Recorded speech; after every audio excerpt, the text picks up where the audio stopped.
Bonjour et bienvenue sur la chaîne Maths et Jeux. Dans cette vidéo, tu vas t'entraîner à résoudre 3 exercices qui consistent à produire une expression littérale pour exprimer une formule. Appuie sur pause, cherche ces exercices de ton côté et lorsque tu auras terminé, tu pourras reprendre la lecture de la vidéo. On corrige. Voici l'énoncé de l'exercice 1. Chaque marche de l'escalier mesure 18 cm de haut. À la première marche, Lila est à 18 cm du sol. À la deuxième marche, à 36, etc. À quelle hauteur est-elle sur la marche N? Pour répondre à la question, on va décortiquer l'énoncé. La première information, c'est que chaque marche mesure 18 cm. Donc la hauteur en centimètres de la première marche, c'est 18. La hauteur en centimètres de la deuxième marche, c'est 18 x 2, 36. Je vais écrire simplement 18 x 2 parce que je suis à la recherche de la formule, pas de la réponse. La hauteur en centimètres de la troisième marche, ça va être 18 x 3. On voit que pour la première étape, en fait, on aurait pu dire que c'est 18 fois 1. Et notre formule apparaît toute seule. À la nème marche, on a 18 fois n ou 18n. Exercice numéro 2. Léa veut acheter un paquet de stylos à 4 €. Elle paye 2 € de frais de livraison, donc c'est une commande, quel que soit le nombre de paquets. On te demande d'écrire la formule donnant le prix total payé pour n paquets. On va procéder de la même façon que tout à l'heure. Chaque paquet coûte 4 € et on ajoute 2 € de frais à la commande. Ça, c'est les informations. Donc, pour un paquet, on va payer 4 € plus les 2 € de frais de port. Je ne mets pas les unités dans ma formule parce que ça va compliquer. Pour 2 paquets, on va payer 4 fois 2, le prix de 2 paquets de stylos, mais on paye toujours 2 € de frais de port.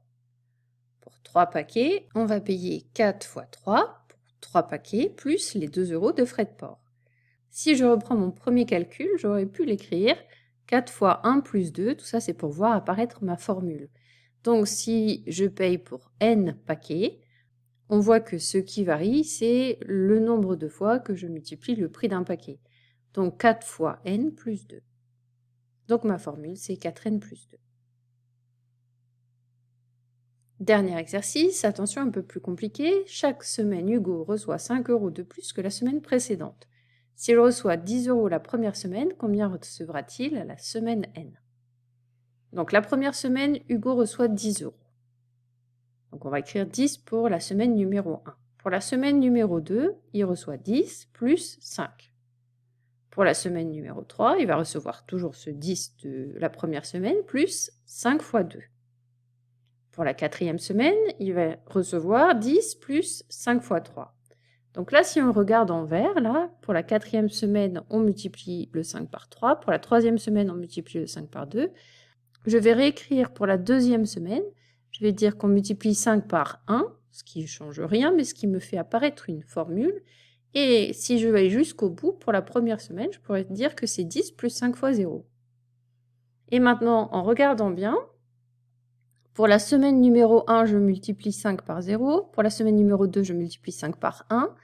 Pour la semaine numéro 3, je multiplie 5 par 2, donc par le prédécesseur du nombre qui correspond à la semaine. Donc, pour la nème semaine, je vais recevoir 10 plus 5 fois le prédécesseur de n, n-1. Et je peux réécrire cette formule aussi, 10 plus 5, entre parenthèses, n-1, en supprimant le signe multiplié pour simplifier l'écriture. Et bien sûr, les parenthèses autour du n-1 sont absolument indispensables parce que la multiplication étant prioritaire, sinon la seule chose qui serait multipliée par 5, c'est n. Or, ce n'est pas n qui est multiplié par 5, mais le prédécesseur de n. C'est la fin de la correction de ces exercices. Merci de l'avoir suivi et à bientôt pour une prochaine vidéo.